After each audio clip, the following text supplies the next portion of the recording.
फिरत असताना बऱ्याच वेळा मला काही गोष्टी निदर्शनाला येतात. आज मात्र एक अत्यंत गंभीर गोष्ट माझ्या निदर्शनाला ही आलेली आहे. मी अक्षरशः माझं काळीच चर्र झाले. लक्षात घ्या की मुलांची लग्न जुळत नाहीत. हा एक सामाजिक प्रश्न बनलेला आहे. 2 तरुणींचे फोटो जर खरोखर त्यांच्या आईवडिलांच्या पालकांच्या नजरेला पडले तर त्यांच्या काळजाला दाभण टोचल्याशिवाय राहणार नाही. नमस्ते मित्रांनो, डिस्कवरी ऑफ मेडिसिनल प्लांट्स या माझ्या चॅनलमध्ये आपल्या सर्वांचं स्वागत आहे. आज नेहमीप्रमाणेच तसा मी फिरायला जात असतो, जंगलात फिरतो, आसपास कुठेही फिरत असतो, झाडांचा शोध घेत असतो. तुमच्यासमोर नवनवीन माहिती यावी याकरता माझे नेहमी प्रयत्न चालू असतात. हे फिरत असताना बऱ्याच वेळा मला काही गोष्टी निदर्शनाला येतात. त्यामध्ये म्हणजे मी बघत असतो की काही चिंचेची झाडं, काही वडाची, काही पिंपळाची, काही बाबळीची, अशा झाडांना कोणी खिळे ठोकलेले असतात, लिंबू लावलेला असतो, मिरची लावलेली असते, काही बऱ्याच गोष्टी असतात. आज मात्र एक अत्यंत गंभीर गोष्ट माझ्या निदर्शनाला ही आलेली आहे. झाड हा माझा सखा सोबती आहे आणि झाडाशी केलेला कुठलाही खेळ मला आवडणार नाही, हे माझं कायमचं मत आहे. पण त्या झाडाबरोबरच मानवी जीवनाशी खेळ करण्याचा प्रकार सुद्धा अंधश्रद्धेच्या पोटी थोडासा माझ्या नजरेस पडला. आज तुम्हाला थोडासा तो विश्लेषण करून सांगणार आहे.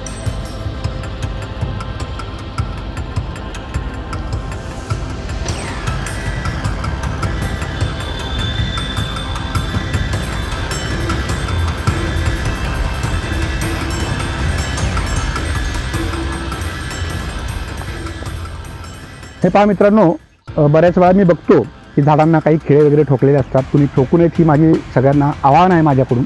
पण अत्यंत दुर्दैवी गोष्ट मला एक या झाडावरती दिसली. हे समोर आपल्या बाभळीचं झाड आहे आणि बाभळीच्या झाडाला एक असं काहीतरी फडक्यामध्ये नारळ सदृश्य वस्तू बांधलेली आहे.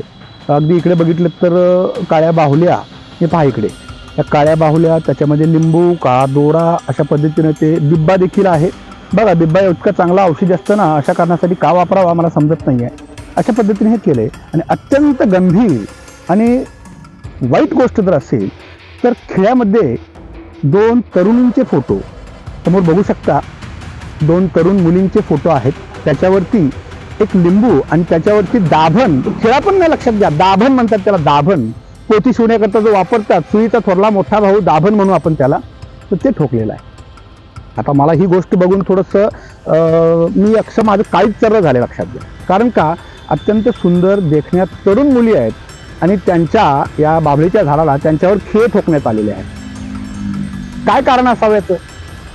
कारणं खूप आहेत. कित्येक वर्ष अभ्यास करता करता जाणवलं लोकांना भानामती करायची असते, जादूटोणा करायचा असतो, वशीकरण करायचं असतं आणि अशा या अंधश्रद्धेपोटी लोक असे काहीतरी प्रकार करत असतात. पण एक सगळ्यात वाईट गोष्ट जर असेल, हे असे फोटो, या 2 तरुणींचे फोटो जर खरोखर त्यांच्या आईवडिलांच्या पालकांच्या नजरेला पडले तर त्यांच्या काळजाला दाभण टोचल्याशिवाय राहणार नाही. कारण आपल्या मुलीला कुणीतरी खेळ टोचते, भले ती मागे अंधश्रद्धा आहे, पण आपल्या मुलीच्या वाईटावर कुणीतरी आहे, आपल्या मुलीचं कुणीतरी वाईट करू इच्छित आहे, ही भावना अत्यंत दुखावणारी आहे.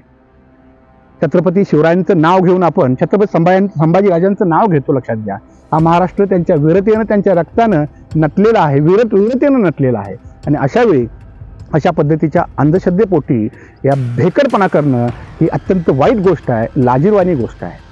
खास करून अंधश्रद्धा निर्मूलन समिती यावर काम करत असते. आपलं शासन, प्रशासन, पोलीस प्रशासन देखील याच्यावर चांगलं काम करत असतं. तरीसुद्धा हे लोक अशा पद्धतीचे प्रकार करतात. मी थोडासा पूर्वी अभ्यास केला होता, पण आज पहिल्यांदाच नजरेला हे पडलं. तर मुद्दा यातला मी बघितला आहे की काही लग्नाळू लोक आहेत. लग्नाळू याचा अर्थ त्यांची लग्न जुळत नाहीत. काही लोकांची प्रेम प्रकरणं असतात की अमुक मुलगी पटत नाही, तमुक मुलगी पटत नाही, आणि मग बाजारामध्ये अशा भोंदूबुवांचं पेव फुटतं आणि मग ते सांगतात असं करा, तसं करा, त्या मुलगीचा फोटो मिळवा. मित्रांनो, सध्या सोशल मीडियाच्या दुनियेमध्ये, डीपफेकच्या दुनियेमध्ये तुम्हाला साधा फोटो मिळवणं मुश्किल नाही आहे. त्याच्यामागची भावना चूक आहे. फोटो मिळवले जातात. अशा पद्धतीने एखाद्या भोंदू किंवा आघोरीच्या नादाला लागून 5-25 हजार रुपये त्याला दिले जातात आणि मग अशा पद्धतीची कृत्य केली जातात. माझ्या झाडाला वेदना होत आहेत हे मला निश्चित कळतंय, पण माझ्यापेक्षा त्या मुलींच्या आईवडिलांना काय वेदना होत असतील त्यांना कळूच नाही. मी आज तुम्हाला हे माझं लोकेशन अजिबात सांगणार नाही आहे, किंवा त्या कोण मुली आहेत मलाही माहीत नाही. मला सहज फिरता फिरता कदाचित माझ्या असू शकले असते, लक्षात घ्या. तर मला काय वाटलं असतं, अशी भावना आज माझ्या मनात आहे. जरी मी झाडांचा विषय रोज तुम्हाला सांगत असलो, माहिती सांगत असलो, लक्षात घ्या, तरीसुद्धा हा विषय अत्यंत गंभीर आहे. सर्वांनी याच्याकडे लक्ष देणं गरजेचं आहे. समाजामध्ये प्रबोधनाची गरज आहे. लिंबू मिरच्या लावून खेळ ठोकून असं कुणी काही करू शकत नाही, लक्षात घ्या. अंधश्रद्धा पाळू नका. श्रद्धा जरूर असली पाहिजे.